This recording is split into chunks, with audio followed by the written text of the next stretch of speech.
And now, live from the Christian Bible Baptist Church studio, your favorite noontime show, The Baptist Lunch, hosted by Pastor Gil Lorena.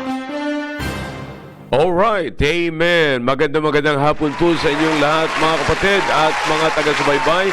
And once again, thank you for always tuning in with us.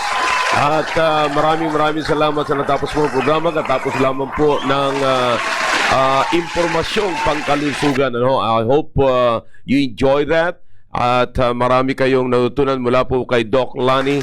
And ako'y nagpapasalamat kay Doc Lani. She's always availing herself for this program. And salamat sa host natin, kay Brother Conrad na nag-host po niya, sa kanyang mga co-host, Doc Julie, at saka ang ating butihing nurse na si Baby Bagyon. And again, this is Tuesday, the beginning of our live broadcast for the Baptist Lunch. At maraming salamat na muli kayo na sumusubaybay at ako po yung iniwala nagiging pagpapala po sa inyo ang Baptist Lunch. And marami po ako natatanggap ng mga messages sa mga bilang pasasalamat at sa pagsusubaybay at kanilang natutunan po mula sa programa pong ito. And again, atin pong ipagpapatuloy ang ating mga usapin. Pero bago po yan, nais ko po magpasalamat sa lahat po ng bumati po sa akin. And man, I'm telling you, it was a long days of and nights of celebration ng aking pong birthday. And thank you very much. At yun din po, hanggang ngayon nakakatanggap pa rin ako ng gifts okay lang naman po, hindi naman ako nagagalit sa lahat na gusto pang humabol salamat at pinapangako ko sa inyo hindi ako magagalit at hindi rin ako gaganti sa inyo, hindi rin ako pangako yan, hindi ako gaganti, okay? Alright. Maraming salamat po. At ngayon, ipagpapatuloy po natin ang ating aralin about intimate relationship. I'm discussing about intimacy here. At meron po akong magandang tatalakayin po ngayon, and I hope this will help us develop the intimate relationship of a couple, kapag lalo pang mapaigting natin. That's the purpose of this program. We're talking about family here.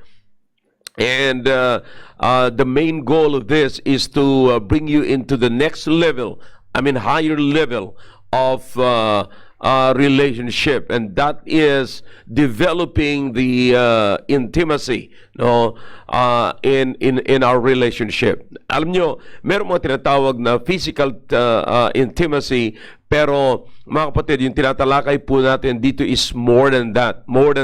Let me give you a definition. Maganda pong ibig sabihin ng intimacy.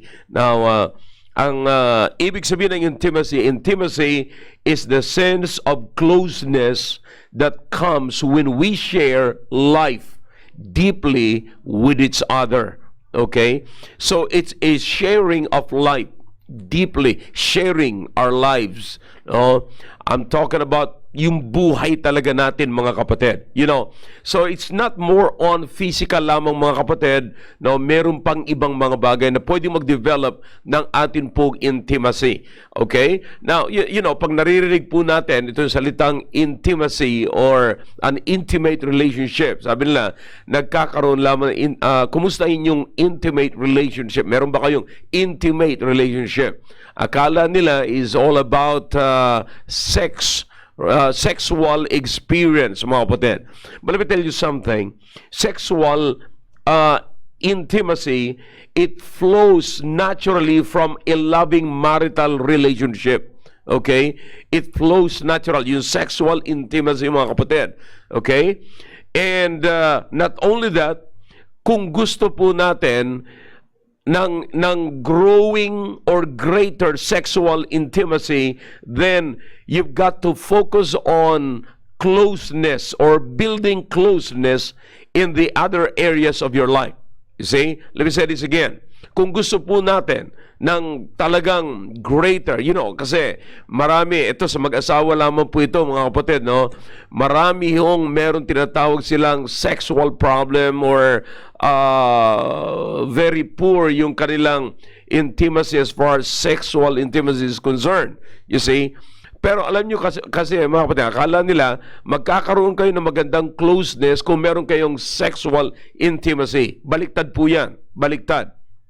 Okay? Now, if you want greater sexual intimacy, then focus on building closeness in the other areas of your life. Not just in a room, brethren. Hindi lamang sa loob ng kwarto. No? And ako'y naniniwala na pag may problema ka sa kwarto, may problema ka sa labas ng kwarto. Okay? Now, at maraming mga differences na nasa labas ng kwarto na madaling ayusin sa loob ng kwarto. Alright. Okay? Now, alam ko nanonood si Roy tsaka si Willie sa akin, kaya pinuulit nila sa akin yung meaning ng intimacy. Alright? Ang ibig sabihin ng intimacy is that sense of closeness that comes when we share life deeply with each other. That is intimacy. So talagang malalim, merong kinalaman sa inward part ng ating buhay, mga kapatid. So again, sexual intimacy flows naturally from a loving marital relationship. And if you want a greater sexual intimacy, then focus on building closeness in the other parts or areas of our life. Okay? I hope that is clear. So napakahalaga po ang mga bagay na ito na bibigyan po natin ng pansin ngayon, mga kapatid. Kasi pag hindi po natin nabigyan ng pansin ito, sayang yung gusto nating magkaroon ng intimate relationship, pero bakit hindi natin ma-attain yan? O bakit hindi natin maabot? Para bang napakahirap abutin? Para bang, hindi kami close? Bakit parang ang asawa ko parang magkasama lang kami sa trabaho? Parang ang asawa ko magkasama lang kami sa bahay? Parang yung asawa ko magkaibigan lamang kami? Yeah, ma'am, that's a good point na. That's a good start na Actually, that's a good foundation Mamaya may babasahin po ako sa inyong talata. So, ang ibig ko sabihin, mahalaga po ito, mga kapatid. See, now, alam niyo ba na ang Biblia naniniwala po dyan at ang Biblia nagtuturo po dyan. Sometimes, hindi lamang po natin ito nakikita sa mga tinuturo po ng Biblia patungkol po sa intimacy. Okay? Now, itong talata na binabasa po natin sa aklat po mga kapatid ng Ephesians, ay nandito po yung tinatawag na intimacy. Tingnan niyo po. So, napakahalaga po nito. Sa chapter 5, doon po tayo sa chapter 5 again. Now, pagkatapos po, mga kapatid, di ba sabi dito sa verse, tinalakay ko po ito nung nakaraan. Ang sabi po dyan sa verse number 28, so ought men to love their wives as their own bodies. He that loveth his wife loveth himself. Okay? Look at that. He that loveth his wife loveth himself. So, actually, meron na po yan dyan. Verse number 29, ito pa ho. For no man ever yet hated his own flesh, but nourisheth and cherisheth it, even as the Lord the church. For we are members of his body, of his flesh, and of his bones. Okay, look at verse number 31. For this cause shall a man leave his father and mother. Okay, for this cause. Ano po yung cause na yun? Yung pagsasama, yung pagmamahal, mga kapatid, ng asawa sa kanyang asawa. Alright? Now, sa ganitong klaseng relasyon, you have to leave your father and mother, and shall what? Be joined unto his wife, and they two shall be one flesh. Brethren, that is intimacy. Okay? Intimacy. So to develop your closeness, you are to build closeness to your spouse. Look at verse number 32. Now, this is a great mystery, but I speak concerning Christ and the church. Nevertheless, look at that. Let every one of you in particular so love his wife even as himself, and the wife see that she reverence her husband. You see that? So both are important. You see, bawat isa ay merong mahalagang role, mga kapatid, na dapat pong gampanan.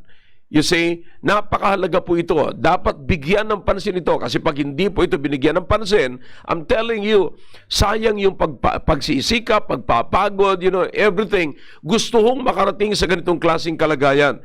Pero ang problema, hindi po nila alam kung paano sila makakarating. Now, this passage right here, it tells us what to do. You see, it tells us, mga kapatid, kung paano tayo magkakaroon ng closeness. You see, could you imagine, alam niyo mga kapatid, kung gaano kahigpit nito, na ang mag-asawa, ang nagmamahalan ay dapat po magkaroon ng magandang intimate relationship. Magkaroon ng closeness. Again, I'm not just talking about sexual intimacy. There is more than sexual intimacy that is so important, mga kapatid, na dapat nating i-develop. Because yung flesh, it will end. Yung pong sexual intimacy will end. Time will come na wala ka na doon, tatapos ka na doon. Pero mga kapatid, magsasama pa rin kayo. So you see, at kung magsasama pa rin kayo, ay kinakailangang mabuild pa talaga deeply yung inyong intimacy, yung inyong pagsasama, yung inyong closeness. Okay? Now, so kaya nga mapapansin nyo, tignan nyo kung gaano kahigpit nyo ito, mga kapatid. For this cause shall a man leave his father and mother. See that? Alam ko, mahal po natin ang ating mga magulang. Mahal ko ang aking nanay, mahal ko ang aking tatay, but kung kayo po ay may asawa na, hindi po hihigit, mga kapatid. Alam kong naiiba yung pagmamahal sa magulang at naiiba yung sa pagmamahal sa asawa. Pero mga kapatid, para magkaroon kayo at mabuild yung inyong closeness, yung intimacy, ay kinakailangan po wala hong kaagaw. See that? Walang kaagaw. So you have to live something. You have to live someone. Okay? Now, alam nyo, honestly mga kapatid, I've been counseling couples. Ito ang nagiging problema nila. Alam nyo, ang matinding sagabal, kaya nga sabi nila, bakit lagi na lamang ang biyanan ang kaaway? You see? So, kasi kaagaw ho yan eh. Nagiging kaagaw, whether we accept it or not, nagiging sagabal sila eh. Nagiging kaagaw sila ng pagbibuild mo ng closeness sa iyong asawa. Kaya marami ang nakakalungkot pa nga ho ngayon eh. Mas maraming mga asawa na close sa kanilang mga magulang kaysa kanilang mga asawa. Do you understand that that is very bad? That is unbiblical. You see? Kaya ito ang tinuturo ng Biblia sa atin upang ang mag-asawa ay mabuild yung kanilang closeness. You see, kasi tandaan nyo, yung mag-asawa, magpuproduce kayo ng pamilya. At ano yung pamilya na ipuproduce ninyo? Magpuproduce sila uli ng another family. And that is an answer or in obedience to the command of God to multiply and replenish the earth. You see? Kaya napakahalaga po niyan. Hindi po dapat natin ito liit-liitin, mga kapatid, sapagkat napakahalaga po nito. Kaya kinakailangan po na bigyan po natin ito ng attention ang mga bagay na ito. Now, so, sabi ng Biblia, maliwanag po dyan. Kaya nga po sa verse number 33, nandiyan po yung involvement ng dalawa, ng spouse. Okay? Ano po yun? Love your wife and also the wife see that she reverence her husband. You see that? So, kailangan ng wife yung love, kailangan ng husband yung respect. You see that? So, both kapatid ay merong role to develop the closeness of the couples. See that? So, don't take advantage of this. Mamaya may babanggitin po ako sa inyong 4 na bagay na pwede yung makatulong sa pag-develop, mga kapatid, sa pag-develop ng closeness na mag-asawa upang magkaroon ng tinatawag na intimate relationship. Okay? Now, so there is I mean, the Bible believes, naniniwala po ang Biblia sa mga bagay sa intimacy, kapatid.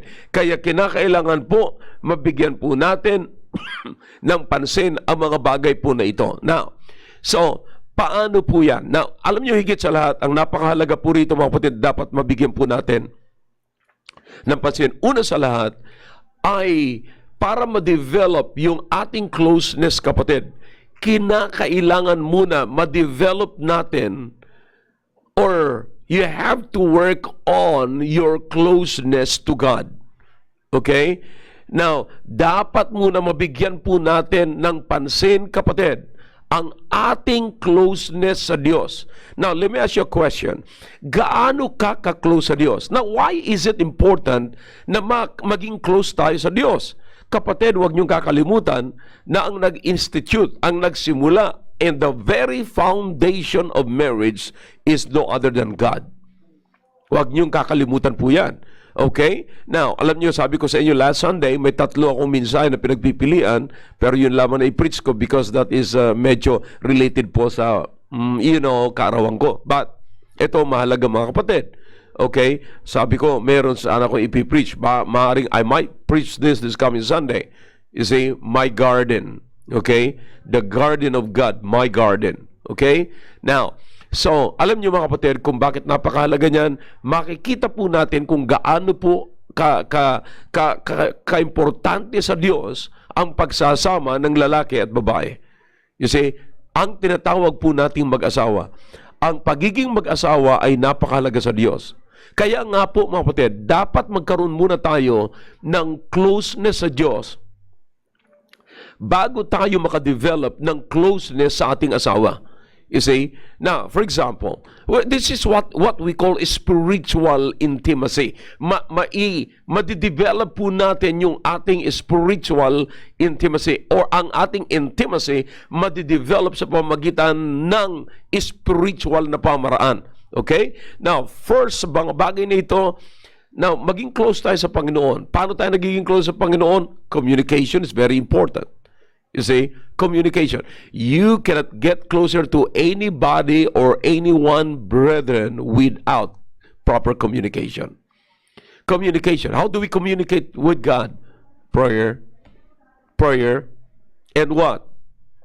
Reading His Word. You see, when we read His Word, nalalaman po natin yung will ng Panginoon sa buhay po natin. Okay? Nalalaman po natin ang kalooban ng Panginoon. Nalalaman po natin yung mga pangako ng Diyos. Nalalaman po natin yung tungkulin natin sa ating asawa when we read the Bible. And then, after we read the Bible, nangangako tayo sa Panginoon na susundin natin yung Kanyang salita. We talk to God at sinasabi po natin yung damdamin natin sa Panginoon. See that? So, by doing that, nagkakaroon tayo ng magandang relationship sa Diyos. Nagiging close tayo sa Panginoon. And not only that, na ilalapit natin sa Diyos, mga kapatid, ang ating pangailangan. You see? Through prayers. Now, this is an old message, kapatid, na akin pong tinatalakay palagi po sa pulpito. No? So, may kinakailangan tayong i-discuss sa Diyos patungkol sa ating asawa. So, you've got to establish a good relationship with God. Close relationship with God. Okay? Now, what is next? By doing that, kapag tayo nakapag-establish na, alam natin ang ating sarili, na tayo po ay meron ng magandang relasyon sa Diyos, so what is next? That's the best time na magkaroon na po tayo ng magandang spiritual relationship. Pag-uusapan naman natin, listen, ang mag-asawa, kapatid, ay hindi po pwedeng hindi mag-usap tungkol sa spiritual na bagay. You see, remember this, man shall not live by bread alone, but by every word that proceeded out of the mouth of God. You see, so it is not literally eating the Bible, but it is feeding yourself with the Word of God. You see, ganun po yan. So, dapat pinag-uusapan po yan. Dapat nagdi-discuss po kayo, ang mag-asawa ng salita ng Diyos. Okay? Dapat, mahalaga po yan na pinag-uusapan po yan. Pinag-uusapan ano yung spiritual. Halimbawa, nagbabasa po kayo, you're reading the book of Proverbs every day, mag-asawa. Alright? And then pagkatapos po niyan mag-usap, alright, kukuha ka ng talata, anong maganda rito ng talata na pwede natin pagbulay-bulayan. Okay? So, listen, pwedeng manalangin yung asawang babae, manalangin din yung asawang lalaki. See that? So, nakikita nyo, nade-develop ninyo yung inyong both spiritual relationship. Okay? Napapag-usapan. Maganda nga, nakakatuwa nga po mga kapatid sa church natin. Nung tayo po ay open pa, wala pa itong lockdown na ito, you see, nakikita nyo, hanggang ngayon, actually maganda ho ngayon, hindi dapat po tapusin ito eh. Pero nung hindi pa lockdown, nakikita po natin, simbahan po natin, yung mga mag-asawa, sama-samang pumupunta sa pulpit at lumuluhod mga kapatid sa altar. Lumuluhod kasama ang kanilang mga anak, kasama yung kanilang mag-asawa, at nananalangin sila sa Panginoon. Do you understand what you're doing? You're doing your spirit, you're developing your closeness to each other spiritually. You see, maganda ho yung mga kapatid, may closeness kayo sa spiritual na bagay. Huwag kayo lamang magkaroon ng closeness dahilan sa pera. Alam nyo kaya pag nawalan ng pera, delikado. Nag-aaway na. Pag nagkakaroon ng pagkukulang materially, nagkakaroon ng problema. Pero pagka meron kayong pagsasama, kaya nakakatuwa. Tingnan nyo, pupunta kayo ng sabay, meron kayong isang simbahan lamang. Kaya nga po mga kapatid, mahalaga, no? Mahalaga sa isang mag-asawa na sila'y merong isang simbahan. Merong isang klaseng Bible, merong isang mensaheng pinakikinggan, merong isang katuruan na pinagkakasunduan. Mahalaga po yan. You see? So, oneness on spiritual things, mga kapatid, is very crucial. You see? It is crucial. Kapatid, pansinin niyong mabuti. Napakaganda. Parehas kayo pupunta sa simbahan, magkakasama buong pamilya, makikinig kayo sa isang preaching pag nasa loob kayo ng pamilya, nasa loob kayo ng isang simbahan, buong pamilya. Nananalangin kayo sa altar ng sabay-sabay, buong pamilya, parehas kayo, naririnig ng anak ninyo, naririnig ang asawa, pare-parehas. See, imagine that kung gaano kaganda po yan, mga kapatid. Kaya, diyan sa pamamagitan po niyan, nadidevelop ang inyong closeness sa pamamagitan ng spiritual. Maganda hong magkaroon kayo ng closeness spiritual. You see? Maganda ho na yung lalaki, madadala niya ang kanyang asawang babae sa mataas na uri ng paglilingkod sa Panginoon at ganun din naman yung babae. You see? Na huwag ho tayong matakot, mga kapatid, kung, lalo na tayong mga lalaki, na kung tayo man ho ay nasusunod or ibig sabihin, pinasusunod, tinutulungan tayo ng ating mga asawang babae patungkol sa spiritual na bagay. Huwag tayong matakot at huwag sana namang masagi yung ating ego na parang ina-under na tayo. No, hindi po yan, mga kapatid. Walang kinalaman yan sa leadership. In fact, meron tayong maling definition pagdating sa leadership eh. Alam niyo ang maling definition natin pagdating po sa leadership ay uumpong tayo ang siga at tayo ang iniisip lamang natin, tayo ang may authority sa loob ng bahay lamang. No. Leadership, tandaan nyo, is responsibility. It is responsibility. It is not about, it is not just about your, you have the say sa lahat ng bagay. At pag hindi ikaw nagsabi, ay mali na. No. Tandaan nyo mga kapatid, na ang kaasawa ninyo, Kristiyano, may Holy Spirit din yan, ay pwede magkaroon ng wisdom yan. But listen, mamaya tatalakayin ko po yan mamaya. Pero pagdating sa spiritual, wag po kayong masagi ang inyong ego, ang inyong pride, na kayo pinangungunahan ng inyong asawang babae sapagkat siya ang nagtuturo tungkol sa panalangin, siya ang nagtuturo tungkol sa pagbabasa ng Bible. Maaring siya ay matured sa iyo spiritually, but listen, that's not a problem. Because there is spiritual things, no, in a spiritual in a spiritual way, you can develop your closeness. Di po ba? Mas maganda, actually mga kapatid, mas magandang maging close kayo spiritually than materially. You see? Magandang magsimento sa inyong pagsasama yung spiritual na bagay, yung salita ng Diyos. Okay? Magbasa kayo ng salita ng Diyos, develop your spiritual closeness. See?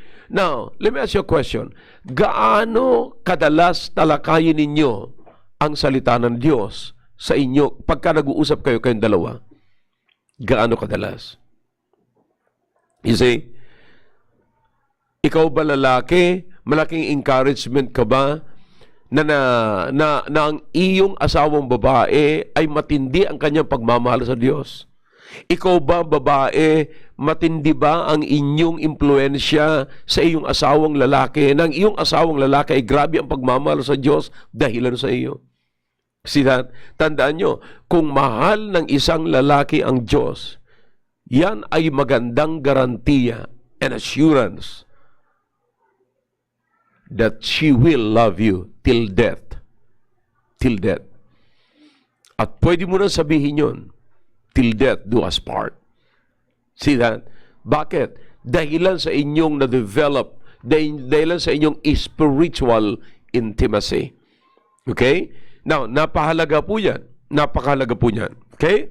Now, secondly, alam niyo ba mga kapatid, ang palagi po nating iniiwasan na ito, ang atin pong damdamin na nasasaktan tayo at nagkakaroon tayo ng parang pagtatampo, kabigatan sa atin. That is emotion. You see? Now, because pagka nasagasaan po ang ating emotion, nagko-confide po tayo sa ibang tao. Naghahanap tayo ng mga kaibigan na mapapagkatiwalaan po natin. You see that? Now, let me ask you a question. How do you like your husband to be your friend? How would you like your wife to be your best friend? What do you think? Ano sa palagay po ninyo? Now, do you understand? Here's a passage in the book of Proverbs, chapter 17. Proverbs 17:17 says, "A friend loveth at all times." How would you like your spouse to be your best friend? Para masunod po ito eh. Listen, kung meron mang possibility, kapatid, kung pwede pong maging kaibigan ng hindi mo naman kasama araw-araw, ay lalo na ho yung kasama mo araw-araw. Yung kapitbahay mo, gusto mo maging kaibigan. Yung kasama mo sa bahay, ayaw mo maging kaibigan.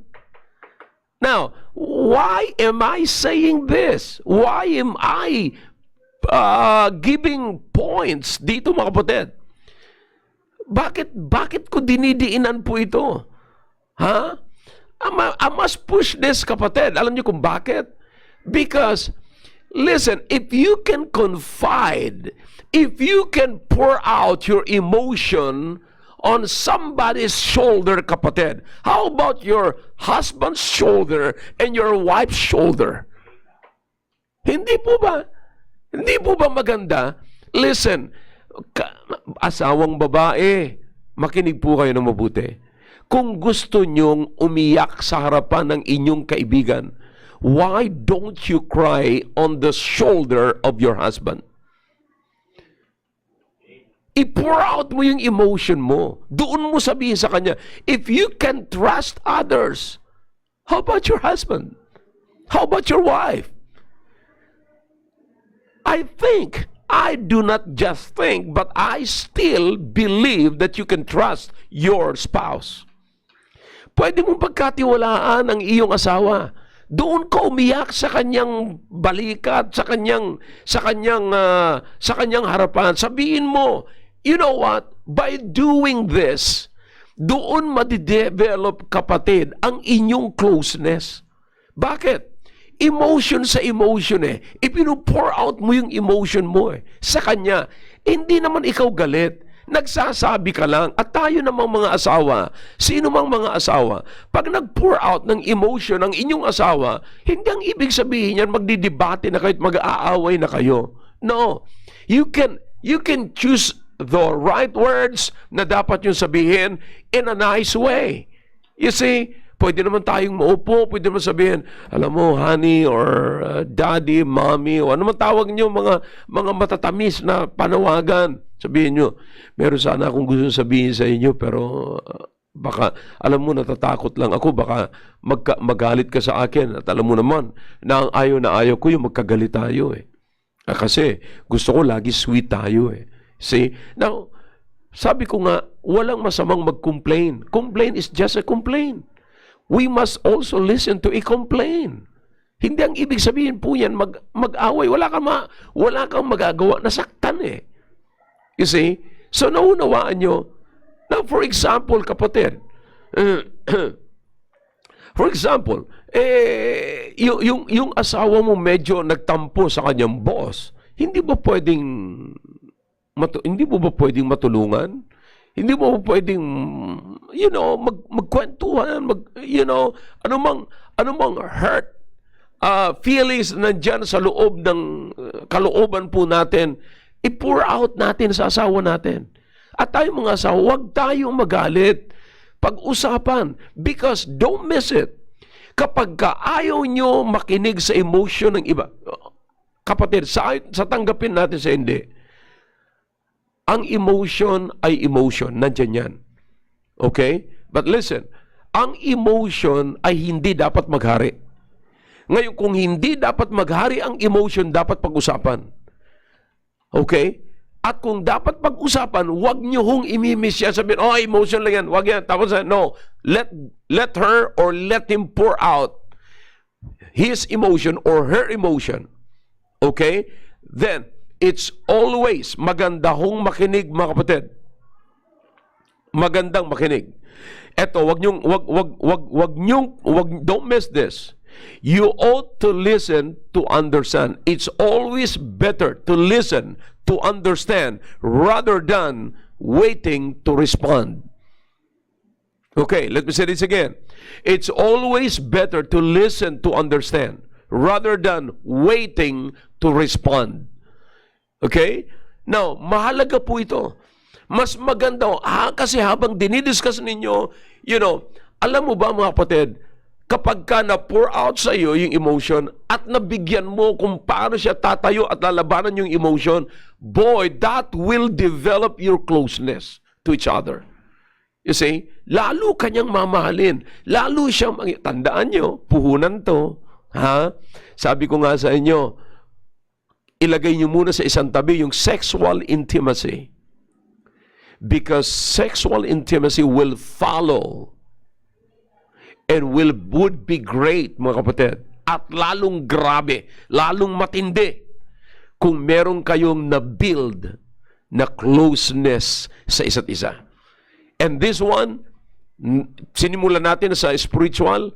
Pangalawa, sinigondahan natin, mga kapatid, sa emotional. Pag nagamot natin yon, pag mayroong pagtatampo, pag mayroong mang hurt na hindi natin alam, then pour out.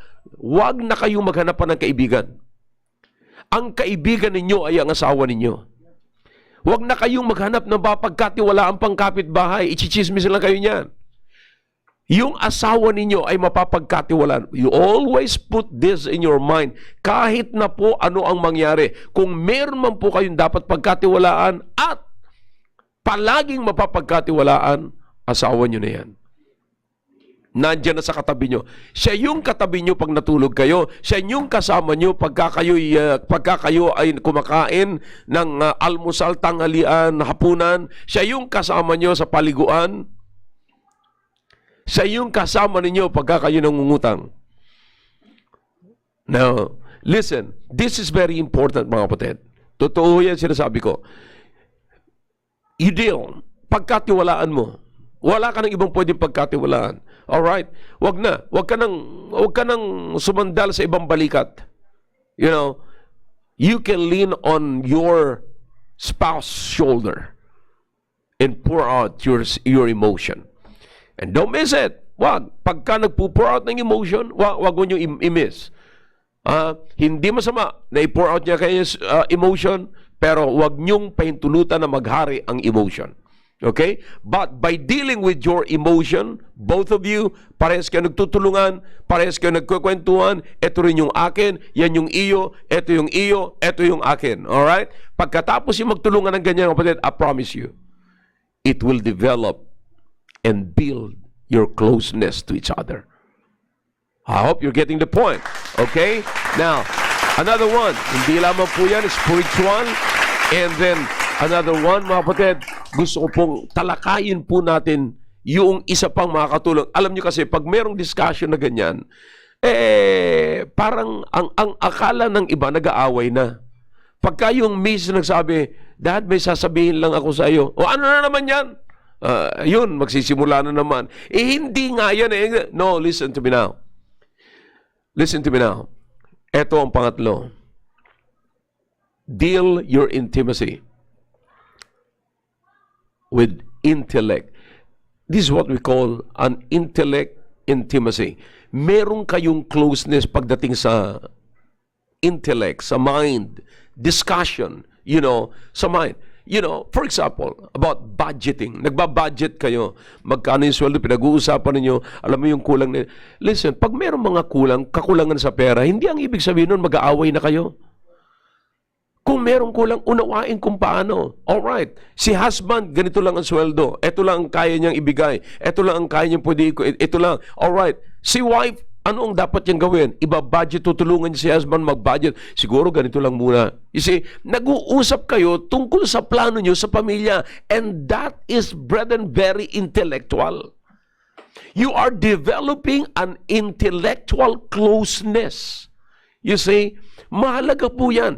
Hanggang sa dumating kayo sa iisang mind. Hindi ba napakaganda na ang mag-asawa, kahit na ganun lang ang ulam nila, kahit na ganun lang ang mga damit nila, kahit doon lang sila nakatira, pero masaya sila. Alam niyo kung bakit?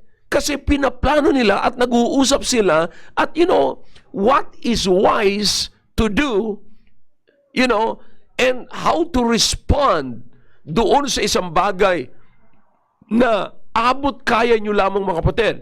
It takes intellect.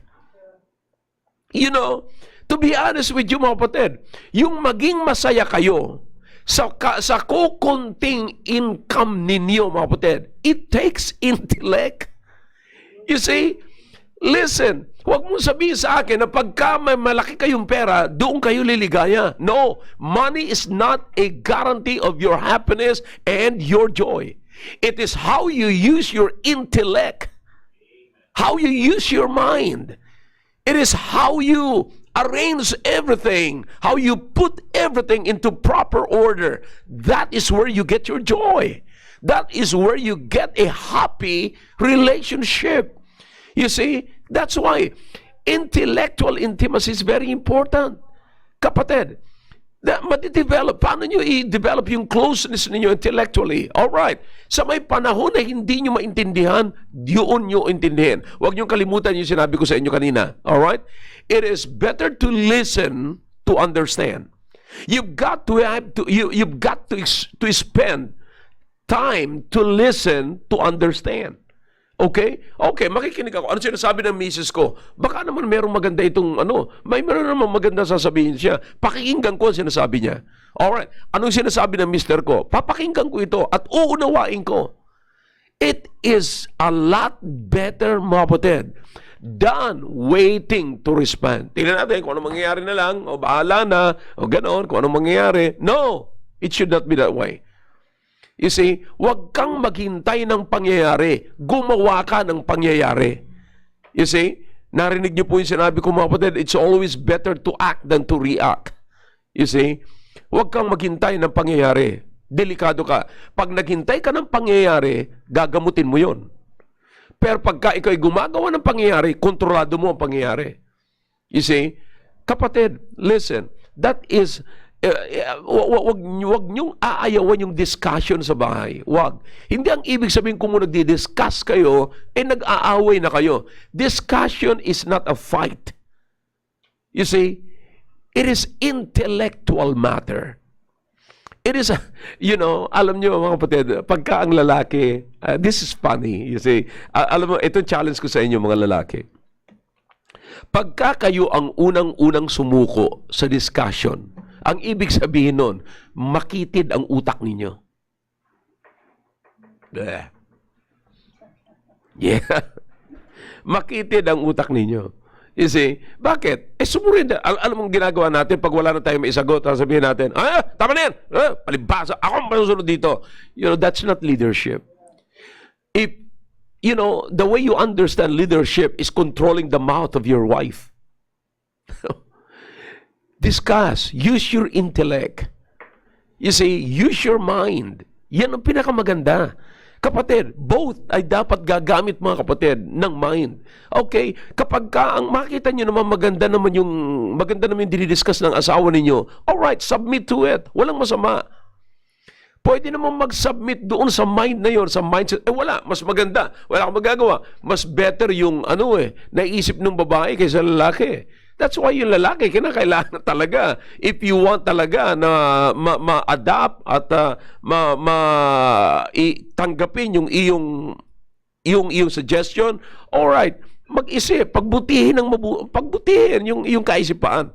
Mag-isip, malawak na pag-iisip. Okay? But what I'm trying to tell you right now, yung inyong discussion ay huwag niyong aayawan sapagkat isa rin yan sa pamamaraan sa pagbibuild ng inyong closeness. Very healthy discussion. You see, ano kaya ito, ganito, ganyan. Ito pala magandang gawin natin. Ganito. See that? So, by doing that, napakaganda mga kapatid. Magkakaroon kayo ng healthy discussion and your healthy discussion will bring you up to closeness to each other. You see? Masaya. Nakikita nyo kapag ang mag-asawa nagdi-discuss. Napakarami. Napakarami ko yung discussion mga kapatid. Anong gagawin natin sa anak natin? For example, 4 ang anak ninyo. Okay. 4 pa lang ang anak ninyo kasi ang plano nyo 7. 4 pa lang. Pero nahihirapan na kayong nahihirapan na kayong magpaaral. Okay, sa 4. So para lang mo makatapos yung isa, anong gagawin mo ngayon? Napagkasundoan nyo, tigil mo na yung isa. Okay, wala namang masama doon mga kapatid. Wala namang limit ang edad sa pag-aaral eh. So ang ibig ko sabihin, nagdi-discuss kayong dalawa. You see? Naglalabas si Mrs., naglalabas si Mr. So it is very intellectual mga kapatid. You're using your intellect sa buhay ninyo bilang mag-asawa. Now, para ma-build up, para magkaroon kayo ng magandang relasyon at manatili yung inyong pagmamahal sa isa't isa. Kapatid, hindi lamang po yan dala ng hangin. Dala ho yan ng pag-iisip. Di ba sinasabi ko po lagi dito yan? Mas maganda ng lahat ng ating ginagawa ay mula sa ating decision. It's all from the intellect. You see? Kaya kayo mga kabataan, sinasabi ko lagi, pag nagmahal kayo, pag sinabi nyo, I love you, siguraduhin nyo, that's from your intellect. That's from your mind.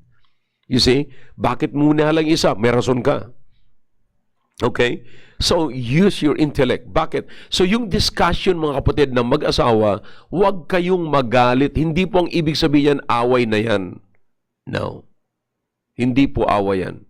Yan po ay discussion na pinapahintulutan ng Panginoon upang ma-develop ang inyong closeness sa isa't isa. Tignan nyo, hindi nagdi-discuss. Pag nagdi-discuss na yung asawa, aalis na yung asawa. Tama na yan. Masyado kang demanding. Tapos na. So, saan pa tutungo yung relasyon ninyo? Away. Ngayon, habang nag-aaway kayo, gusto mo lambingan ka ng asawa mo? No way. Pero makita nyo, pag nag-discuss kayo, pag meron kayong spiritual intimacy, pag meron kayong emotional intimacy, naayos nyo lahat yan, naayos nyo pa yung intellectual intimacy, I'm telling you, wala nang usap-usapan yan. Wala kayong problema sa sexual intimacy. Okay? Are you getting the point? Lastly. Okay. Lastly. Meron po tayong tinatawag na by experience. Okay? For example, ano yung mga nandyan sa bahay? How do you deal with your children? Una sa lahat. Alam niyo yung problema mga kapatid, ang prinsipyo sa loob ng bahay, kung sino naghahanap ng pera, siya yung less na ang pagod pagdating sa mga anak. Kasi, kumbaga sa ano, yung tatay, kung yung tatay naghahanap ng pera, ang dapat mag-alaga na lang sa anak ay yung nanay. Na naniniwala naman tayo doon na kapag umalis yung tatay at ang nasa bahay yung nanay, tungkulin ng nanay na alagaan yung anak. Pero hindi po exemption yun sa responsibility, mga kapatid, ng isang tatay sa kanyang anak. Responsibility pa rin ng anak na i-deal yung kanilang anak. Hindi po ba napakaganda pag nandyan yung anak ninyo, kayong dalawa nandyan din present at kinakausap ninyo ang inyong mga anak? Alam niyo ang tawag doon, mga kapatid, both of you are working together. That is exactly what we read in the book of Ephesians. You see? Because you are one. Nandoon na po kayo, magkasama na po kayo. You see? So, whatever you do na plinano ng Diyos sa buhay niyo, mga kapatid, huwag niyo kakalimutan ito. Ano mang dinisign ng Diyos sa buhay niyo na kayong dalawa dapat ang magtatrabaho, huwag niyong ipagawa sa isa. If God designed for both of you, for the couples, for the spouse, for the father and the mother, to take care of your own children, then you've got to do that. Okay? Hindi po pwede sasabihin na, total ako, lagi akong pagod, bahala ka na sa anak natin. Hindi po pwede yung bahala na. Ikaw mismo ang nagmimembro sa gang ng anak mo. Minimembro mo sa bahala na gang. Hindi tama yun. Hindi tama. Dinisign ng Diyos na parehas kayo may tungkulin sa anak ninyo. Alright? Now, iba yung tungkulin ng tatay, iba yung tungkulin ng nanay. So, pero parehas kayo, dinisign ng Diyos na mag-alaga sa inyong anak. Alam niyo kung bakit? Hindi para lamang sa anak ninyo, kundi maging sa inyong dalawa, ma-develop yung inyong closeness habang inaalagaan ninyo ang inyong anak. Hindi po ba napakaganda? Ako po personally, danas ko po ito. Nung lumalaki si John Hill, dinadala namin niya ni Lerma doon sa Cubao. Kasi doon pa lamang may alam kaming yung laruan ng mga bata. Pinaglalaro namin sa mga train yan. Kasama namin, sumasakay ako. And kaming tatlo sumasakay. Nung lumabas na si Maki, ganun din. Magkakasama kami doon sa boat, sa river. You know, na nasa Hong Kong kami. May nag-i-slide. Magkakasakay kami. Kaming apat nandoon. You know, now, do you understand? Pag nag-uusap kami sa bahay, present kaming dalawa, hindi lamang po ako. There was a time na si Lerma nagsawa na, sabi niya, ayoko na, ikaw na lang dyan. Sabi ko, hindi. Kahit hindi ka magsalita, dapat nandiyan ka. Okay? So, alam mo kung bakit, mga kapatid? Nagsishare kami sa trabaho. Okay? Both of us ay meron tinatawag na experience. Dapat magkasama kami sa experience. This is, kapatid, building a relationship into or by and through our experience. You see? Now listen, magandang mag-share ako kay Lerma ng experience ko, magkwento ako. At maganda rin na magkwento siya, na-experience siya. Pero iba yung na-experience naming dalawa, mga kapatid. For example, sa ministry, matindi ang experience namin. Magkasama po kami. Sapagat nagkasama kami ni Lerma, noong pong nagsisimula pa lamang po kami sa ministry. I mean, wala pang gaanong nagbibigay sa akin ng regalo. Wala pang gaanong nagbibigay sa akin ng pagkain. Wala pang nagbibigay sa akin, mga kapatid, ng love gift gaano. You know? So, I mean, we're not that blessed compared sa ngayon. Okay? But listen, never nakarinig po ako ng isang word kay Lerma na nagko-complain siya sa pangailangan. Hindi ho siya nag-complain na siya nagugutom o nangangailangan siya ng damit o wala siyang pambiling ganito. No. So, parehas kami. Nung kumakain kami, sabay kami, mga kapatid, na maliit pa lamang ang table namin. Yeah, I think yung mga folding tables na gano'n na merong kasamang apat na upuan, gano'n. Naranasan po namin yan. Magkasama kami. So, sa madaling sabi, magkasama kami sa experience namin simula from nothing in the ministry. Hanggang sa kinuha siya ng Panginoon, pero na-experience niya, mga kapatid, ang blessing sa ministry. And naniniwala po ako na kung bakit ang isa sa nagsimento sa aming dalawa, at hanggang ngayon hindi ko makakalimutan, mga kapatid. Alam mo ni Pastor Ed yan, napakarami mga kapatid na alam nila kung ano ang aming relasyon. Kung paano na build up yung aming closeness sapagkat sa experience namin, sabay ho kami. Kaya wag niyo po, kaya sinasabi ko nga sa mga kabataan ngayon, wag kayong sasabihin niyo, saka na ako mag-aasawa pagka may bahay na ako, mayaman na ako, may pera na ako, may sakyan na ako. So ano lang gagawin ng asawa mo? Manunood sa iyo. Ang pinakamaganda, sabay kayong dalawang nagtatrabaho. Sabay kayong dalawa nakikita niya kung paano kayo umaangat, paano kayo tumataas. Napakaganda ho niyan. Doon mabibuild up yung inyong closeness. You see? Kaya huwag niyong aayawan, mga kapatid. Tawanan niyo lang. Pag medyo ngayon, magkasama kayo, mag-asawa, nagsisimula pa lamang kayo, wala pa kayong mesa, tawa lang kayo. Ang kalan nyo, iisa lamang, ang lutuan nyo, ang kaldero ninyo, yan ang prituhan din ninyo, yan na rin sa ingan ninyo, wala mang kayong rice cooker, tawanan nyo lang. Bakit? Magandang experience yan. Yan ang magsisimento. Yung hirap na sinasabi ninyo, actually, hindi hirap yan. Hindi hirap yan. Pinapahintulutan ng Panginoon na ma-experience nyo yan upang maging close kayo lagi. Maging close kayo sa isa't isa. You see, yung mga pagkukulang ninyo ay hindi talagang totoong pagkukulang yan. That's the time na i-enjoy ninyo ang pagsasama ninyo sapagkat yung pagkukulang ninyo, nagsasama kayo sa pagkukulang ninyo, na-experience nyo parehas yan at yung experience nyo ng ganyan, it will bring you into an intimate relationship. You see, na look, kaya nga, maging sa ministry, mga kapatid, alam niyo po ba na parehas lamang po yun sa ministry? Ako po yung nagpapasalamat sa Panginoon na ako yung nagsimula from zero, from nothing. Okay? That's why, lalo ko pa hong minahal ang Panginoon. What is happening right now? Look what we have right now. We are now in this. I'm talking to you in a studio right now. You see, in front of the camera. And I'm speaking to all the brethren and those who are watching me all over the world. Imagine that. You see that? Paano nakarating dito, mga kapatid? Nagsimula mo ako sa wala. Nagsimula po ako sa camera na ganun-ganon lamang. Wala akong ganito, mga kapatid. Hindi po ako nasa telebisyon. Pero, mga kapatid, the more unti-unting nakikita ko yung pagpapala ng Panginoon, gradual na blessing ng Panginoon, hindi binubuhos kaagad ng Panginoon. Noong first year ko sa ministry, hindi ako agad binigyan ng Panginoon na ganito.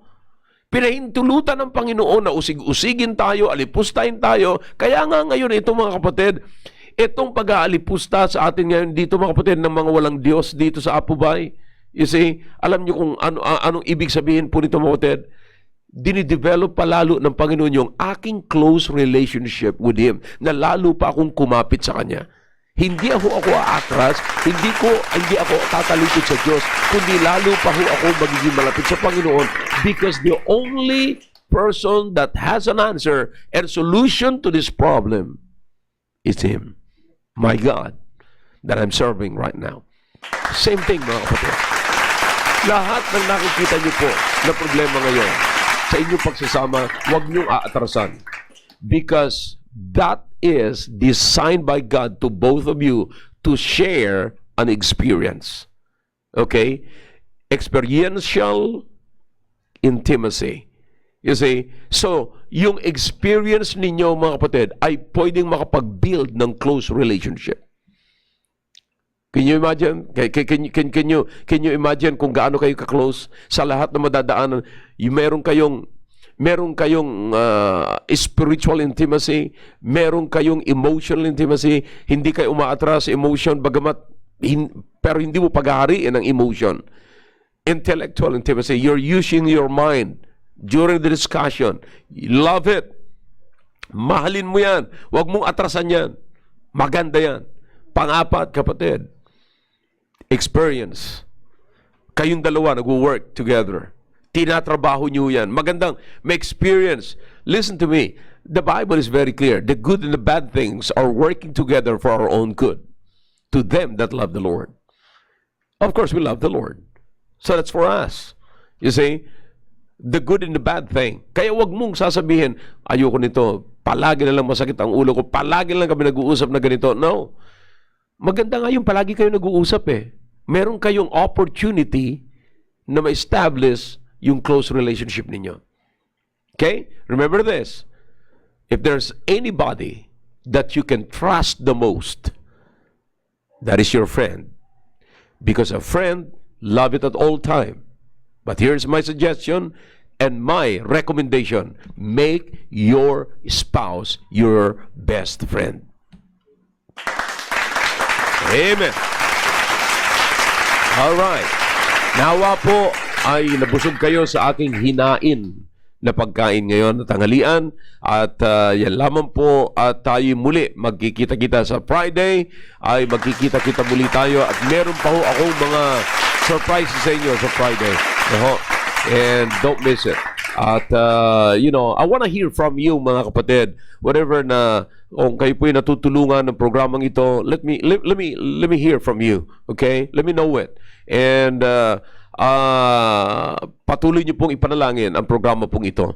And ako po ay naniniwala na kailangan po natin ang mga bagay na ito kasi I hate the world is trying to find a way out sa problema ho na mag-asawa. And the only way out na nadiscover po nila is separation. But I don't believe that. I am always for reconciliation. I don't believe in separation. Okay? I am for reconciliation. Kaya nga mga kapatid, yung iba na lang, gina-justify na lang nila yon. Kaya sabihin nila, ako'y naniniwala sa remarry. Alam niyo ang ibig sabihin po niyan? Yung naniniwala sa remarry, naniniwala po sila sa separation, naniniwala sila sa divorce, ayaw lang gamitin yung divorce. See? Pero ang totoo po niyan, they're just looking for a passage in the Bible and they will interpret it by their own wisdom to justify kung ano po ang nangyari sa buhay po nila. Okay? So that's bad, mga kapatid. Ako po, I am for right now sa mga family ngayon na nagsasama na kayo pa rin. Ako'y nagpapasalamat sa Panginoon na sa hirap at kinhawa, nandiyan pa rin, hindi nyo iniiwanan yung asawa. So, alam ko, itong mga sinasabi po rito, minsan ng Diyos sa inyo, ay makakatulong po sa inyo para ma-build up pa yung closeness ninyo sa isa't isa. Okay? Alright, remember this. Reconciliation is a lot better than separation. Remember, kapag ka mag-asawa nag-separate, hindi lamang sila magsiseparate, pati anak nyo ay separated. Okay, remember that. That's a serious matter, brethren. Kaibigan, seryosong bagay yan. Huwag nyo nang i-justify. At kung kayo may naniniwala sa remarry, I would advise you not to teach those doctrines. That is not Christianity. That is not Christianity. Okay? All right. So I hope naniwala na siyam po kayo at pinagpala po kayo sa mensaheng narinig po ninyo. All right? We will not end this show, mga kapatid, without paying tributes to our frontliners. All right? Here is a song for you.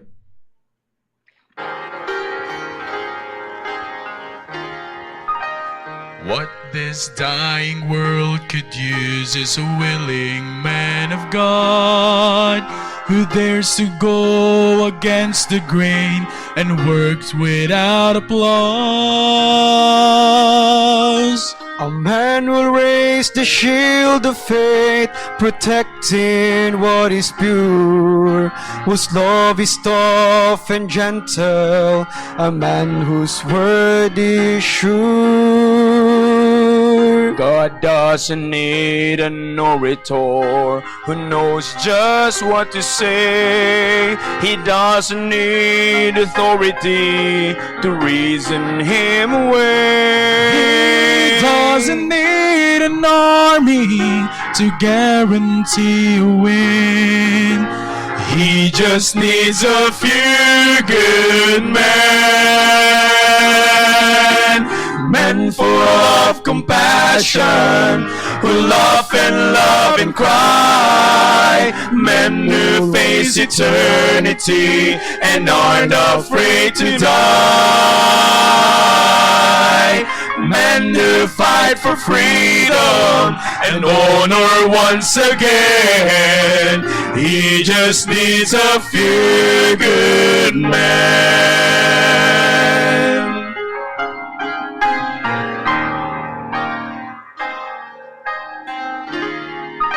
He calls the broken derelict, whose life has been renewed.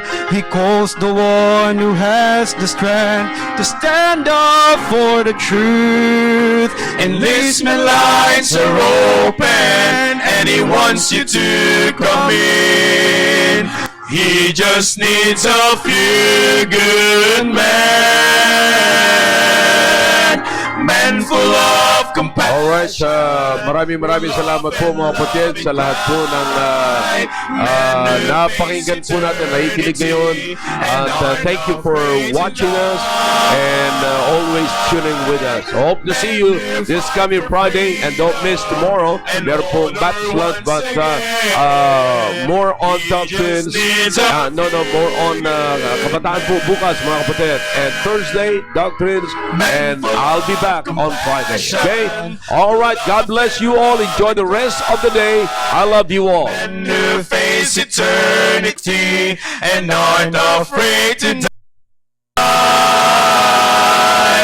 Men who fight for freedom and honor once again.